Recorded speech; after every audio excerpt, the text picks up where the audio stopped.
Hello students, तो अगर आप IIT JEE Mains and advance की तैयारी बहुत अच्छे से करना चाहते हो तो अनअकैडमी आप सभी के लिए लेकर आए student excellence for class 12 JEE main and advance 2022 current class 11th students 11th revision batch and early class 12th batch. और यहाँ पर आप देख सकते हो स्टूडेंट इंडिया टॉप एजुकेटर्स जैसे मनोज चौहान सर हैं, पीयूष माहेश्वरी सर हैं, ब्रजेश जिंदल सर हैं, ये इंडिया टॉप एजुकेटर्स हैं। बच्चों ये बैच स्टार्ट हो रहा है 28 दिसंबर से। उसके साथ साथ स्टूडेंट आप आगे देख सकते हो as for class 12 JEE main and advance 2022 current class 11th students 11th revision batch and early class 12th batch. यहाँ पर भी यही टॉप एजुकेटर्स हैं बच्चों, और ये भी बैच स्टार्ट हो रहा है 28 दिसंबर से। उसके साथ साथ बच्चों स्पार्क 2.0 बैच भी early class 11th and JEE main and advance students के लिए जो कि 2023 में देने वाले हैं, ठीक है। और ये बैच बच्चों 21 दिसंबर से स्टार्ट हो चुका है। और यहाँ पर जो बंसल क्लासेज हैं इंडियाज़, मतलब आपने कोटा का नाम सुना होगा, कोटा के बंसल क्लासेज हैं, ये वहाँ के टॉप एजुकेटर्स हैं बच्चों। और MCQ 2.2 बैच भी आपका 23 दिसंबर से स्टार्ट हो रहा है। और कैसे आप सब्सक्रिप्शन ले सकते हो बच्चों वो मैं आपको आगे बताने वाला हूं। ओके, जैसे आप लिंक पर क्लिक करोगे आपको ये पेज शो होने लगेगा as for class 12 JEE main and advance 2022। और 28 दिसंबर से जो शेड्यूलिंग है बच्चों आप यहाँ पर देख लेना पूरी 28, 29, 30 दिसंबर, 31 दिसंबर। और कैसे बच्चों आपको सब्सक्रिप्शन लेना है वो मैं आपको बताने वाला हूँ। गेट सब्सक्रिप्शन पर बच्चों आप क्लिक करोगे, जैसे आप गेट सब्सक्रिप्शन पर क्लिक करोगे बच्चों आपको ये पेज शो होने लगेगा। फिर आपको सिलेक्ट प्लस करना है बच्चों। जैसे आप सिलेक्ट प्लस करोगे आप यहाँ पर देख सकते हो 1 मंथ का फीस 7,000 है, 3 मंथ का 17,500 है। लेकिन बच्चों आप यहाँ पर हैव अ रेफरल कोड में हमारा smart study classes referral code use करोगे, बिल्कुल भी गैप आपको नहीं देना है। स्मार्ट स्टडी क्लासेज, ठीक है ना, स्मार्ट स्टडी क्लासेज जैसे ही बच्चों आप डालोगे और अप्लाई करोगे तो बच्चों आपको तुरंत ही 10% डिस्काउंट देखने को मिल जाएगा। अब आपको 1 महीने के लिए केवल 6300 रुपये पे करने हैं, उसी प्रकार से आपका 10% डिस्काउंट हर एक जगह कम हो चुका है। ओके स्टूडेंट्स, हेलो स्टूडेंट्स, स्वागत है आप सभी का आपके अपने YouTube channel smart study classes पर। तो बच्चों आप सभी को पता है कि हम लोग आपको चैप्टर वाइज प्रैक्टिस सेट भी कराते हैं। फिजिक्स पार्ट 1 के जितने भी प्रैक्टिस सेट हैं बच्चों वो हम आपको कंप्लीट करा चुके हैं। ऑप्टिक्स के भी प्रैक्टिस सेट हम आपको करा चुके हैं। अब स्टूडेंट हम मॉडर्न फिजिक्स के प्रैक्टिस सेट आपको करा रहे हैं। और चैप्टर नंबर 11 आप सभी को पता है इस टाइम हमारा चल भी रहा है, और आज शाम को उसकी लास्ट वीडियो भी आने वाली है। उसी के साथ वो चैप्टर हमारा कंप्लीट हो जाएगा। तो चैप्टर नंबर 11 है बच्चों विकिरण तथा द्रव्य की द्वैत प्रकृति। और बच्चों ये PDF आपको फ्री ऑफ कॉस्ट मिलेगी। स्मार्ट स्टडी क्लासेज आप डाउनलोड कर लेना, 1 या 2 दिन में वहाँ पर आपको फ्री स्टडी मटेरियल में ये PDF दिखाई देने लग जाएंगे। क्योंकि हम जितनी भी PDF हैं, चाहे फिजिक्स हो चाहे केमिस्ट्री हो, वो सभी ऐप में फ्री ऑफ स्टडी मटेरियल में प्रोवाइड कर रहे हैं। क्योंकि important questions and practice set हम लोगों ने कर दिए फ्री। और अगर आपको all subject notes, practice set, important question चाहिए तो उसके लिए आप हमारे क्रैश कोर्स ज्वाइन कर सकते हो, जिसकी फीस है केवल और केवल 449 रुपये। बहुत ज़्यादा मिनिमम फी है, लेकिन स्टडी मटेरियल आपको बेस्ट मिलेगा। ओके स्टूडेंट्स, तो सबसे पहले हम बात करेंगे ऑब्जेक्टिव टाइप क्वेश्चंस की, ठीक है। तो पहला क्वेश्चन है प्रकाश विद्युत प्रभाव के प्रयोग में आपतित प्रकाश की आवृत्ति, बच्चों ये न्यू है, ठीक है ना, न्यू इस टाइप से जो होता है ना वो है, तथा निरोधी विभव है V0 के बीच खींचे गए जो ग्राफ की ढाल है वो कितनी होती है। तो बच्चों इसका राइट आंसर है आपका H/E। तो बी ऑप्शन एकदम सही होगा, H/E। और ये कैसे होगा बच्चों, तो टेंशन ना लो, उसका भी रीजन मैं आपको आज शाम की वीडियो में बता दूंगा। ओके, अगला क्वेश्चन है बच्चों किसी धात्विक पृष्ठ से इलेक्ट्रॉन तब उत्सर्जित होते हैं जबकि पृष्ठ पर आपतित प्रकाश की आवृत्ति, आप सभी को पता है बच्चों आपतित प्रकाश की आवृत्ति अगर दहली आवृत्ति से अधिक है तभी किसी धात्विक पृष्ठ से इलेक्ट्रॉन उत्सर्जित हो सकते हैं, अदरवाइज नहीं होंगे। तो इसका राइट आंसर है बच्चों दहली आवृत्ति से अधिक हो। क्योंकि दहली आवृत्ति आप सभी जानते हो वह न्यूनतम आवृत्ति जो किसी धातु की सतह से इलेक्ट्रॉन उत्सर्जित कर सके क्या कहलाती है, दहली आवृत्ति। तो अगर किसी प्रकाश की आवृत्ति दहली आवृत्ति से अधिक है उसी कंडीशन में किसी धात्विक पृष्ठ से इलेक्ट्रॉन उत्सर्जित होंगे। ओके बच्चों, अगला क्वेश्चन है बच्चों जो प्रकाश इलेक्ट्रॉन्स होते हैं उनके लिए जो निरोधी विभव है वो किस पर डिपेंड करता है। तो इसका राइट आंसर है बच्चों आपतित प्रकाश की आवृत्ति और कैथोड का जो पदार्थ है इन दोनों के ऊपर डिपेंड करता है प्रकाश इलेक्ट्रॉनों के लिए निरोधी विभव। ये भी क्वेश्चन अच्छा है, कई बार पूछा भी गया बच्चों। अगला क्वेश्चन भी अच्छा है, जस्ते की सतह है और अगर हम उसे इलेक्ट्रॉन सर्जन कराना चाहते हैं तो निम्नलिखित में से कौन सा विकिरण जो है वो सबसे ज़्यादा इफेक्ट होगा, सबसे ज़्यादा प्रभावी होगा। तो बच्चों इसका जो राइट आंसर है वो है बच्चों पराबैंगनी प्रकाश, अल्ट्रावायलेट लाइट। तो ये सबसे ज़्यादा इफेक्ट होगा, ठीक है। कब, जब जस्ते की सतह से इलेक्ट्रॉन सर्जित होंगे। तो निम्नलिखित में सबसे ज़्यादा इफेक्ट ऑन होगा बच्चों पराबैंगनी प्रकाश। अगला यहाँ से क्वेश्चन इंपॉर्टेंट है, किसी गतिमान कण से संबद्ध डे ब्रोगली तरंगदैर्घ्य निर्भर नहीं करती है। तो बच्चों सूत्र होता है लैम्डा बराबर H/mv। तो देखो प्लांक नियतांक पर डिपेंड करेगी, द्रव्यमान पर करेगी, वेग पर करेगी और एमवी का मतलब संवेग होता है। इन तीनों पर तो करेगी, तो संवेग पर करेगी, वेग पर करेगी, द्रव्यमान पर करेगी, लेकिन आवेश पर डिपेंड नहीं करेगी। ठीक है बच्चों।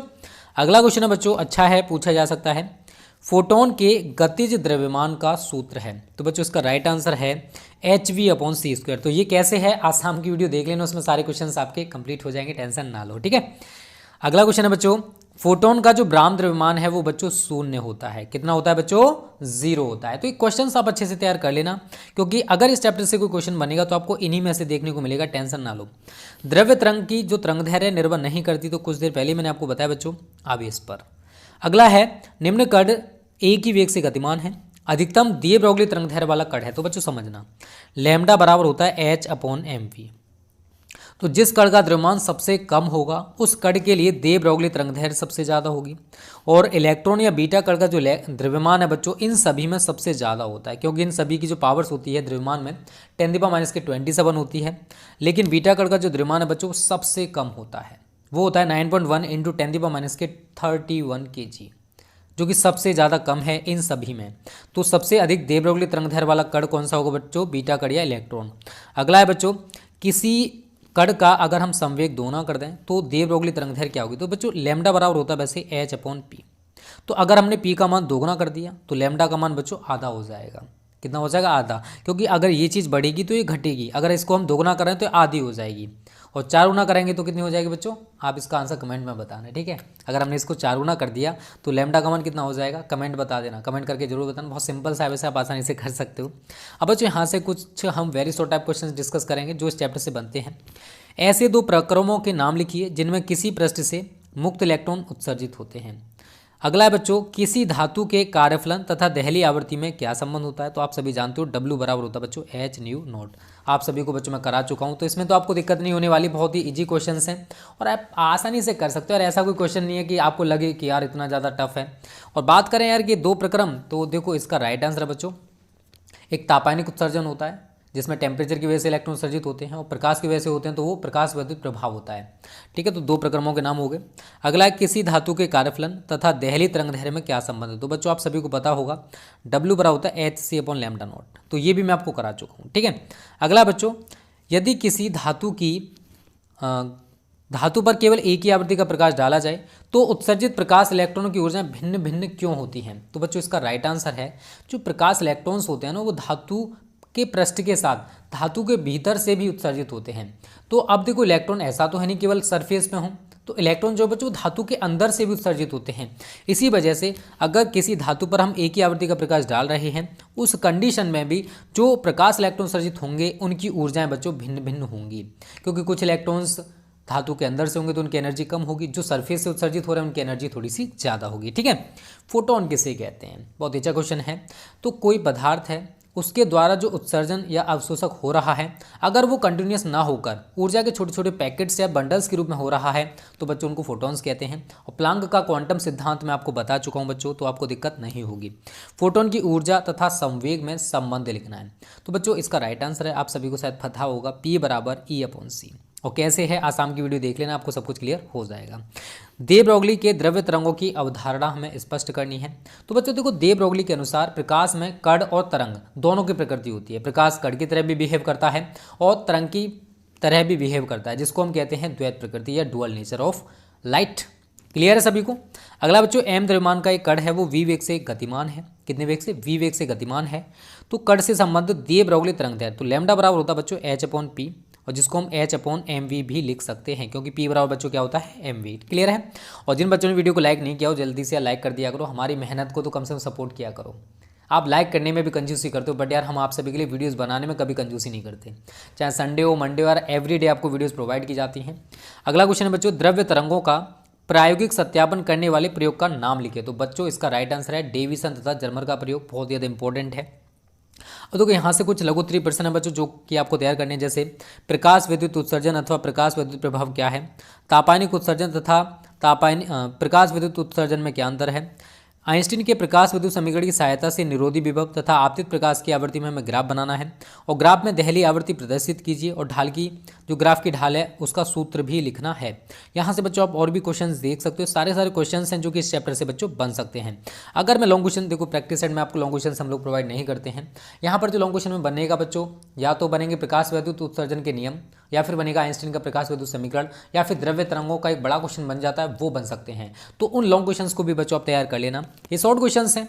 किसी प्रश्न के लिए कार्यफलन की परिभाषा दीजिए, प्रयुक्त संकेतों का अर्थ समझाते हुए आइंस्टीन का प्रकाश विद्युत समीकरण लिखिए। आप सभी को मैं आइंस्टीन का प्रकाश विद्युत समीकरण बता चुका हूँ, 1/2 mv² max is equal to h nu minus nu naught, जो कि आइंस्टीन का प्रकाश विद्युत समीकरण है। प्रकाश विद्युत उत्सर्जन में दहली तरंगदैर्घ्य का अर्थ समझाइए। तो आप सभी को बता चुका हूँ, वह अधिकतम तरंगदैर्घ्य जो किसी धातु की सतह से इलेक्ट्रॉन उत्सर्जित कर सके, दहली तरंगदैर्घ्य कहलाती है। इसको बच्चों हम लोग लैम्डा नॉट से प्रदर्शित करते हैं। तो यार रटना नहीं, केवल समझना है, बस थोड़ी सी मेहनत कर लो आप। बस ये 2-3 महीना अगर जो बोर्ड यूपी बोर्ड के बच्चे हैं उनके पास बचा हुआ है, अगर आप किसी अदर बोर्ड से, तो हो सकता है कि आपका जो टाइम टेबल है वो थोड़ा इधर उधर हो, बोर्ड एग्जाम्स कब होंगे अभी किसी को कंफर्म नहीं है, ठीक है। बट यूपी बोर्ड के कंफर्म बच्चों मार्च के लास्ट में या फिर अप्रैल में होने वाले हैं। तो आपके पास सफिशिएंट टाइम है, इस टाइम को यूज़ करो और अच्छे से तैयारी करो, जिससे कि आप बोर्ड परीक्षा में अच्छा लिख के आ सको और बोर्ड परीक्षा में अच्छा स्कोर कर सको, ठीक है बच्चों। और आगे भी क्वेश्चन देख सकते हो बच्चों, सारे के सारे इंपॉर्टेंट क्वेश्चन हैं। तो बच्चों ये प्रैक्टिस सेट है आपका प्रकाश विद्युत उत्सर्जन, या फिर कह सकते हो विकिरण तथा द्रव्य की द्वैत प्रकृति वाले चैप्टर का। इन क्वेश्चंस को आप अच्छे से तैयार कर लेना।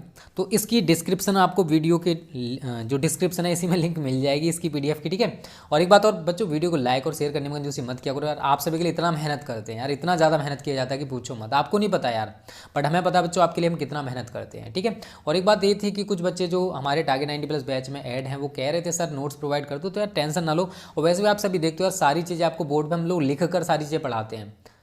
तो अभी हमारे पास थोड़ा सा टाइम नहीं मिल पा रहा, जिसकी वजह से आपको जो नोट्स हैं कुछ रह गए, 1-2 चैप्टर्स के रह गए फिजिक्स केमिस्ट्री के, उनको अपडेट नहीं कर पा रहे हैं, ठीक है।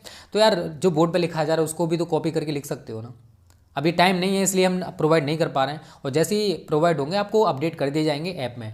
थोड़ा सा हमारी तरफ भी सोचा करो कि कितना मेहनत किया जाता है। ये सोचते हो कि 400-500 रुपये में हमने आपको खरीद लिया, यार कैसे खरीद सकते हो भाई। 400-500 में जानते हो एक कोचिंग का फ़ी होता है किसी भी सब्जेक्ट का, वो भी 1 मंथ का। यहाँ पर आपको ऑल सब्जेक्ट का क्लासेस भी दे रहे हैं, नोट्स भी दे रहे हैं, प्रैक्टिस सेट भी दे रहे हैं, फिर भी उसमें ऐसा करते हो जिन पता नहीं क्या कर दिया है। थोड़ा समझा करो, ओके। तो वीडियो अच्छी लगी तो वीडियो को लाइक और शेयर करने को मत करना, okay students. Thanks for watching this video.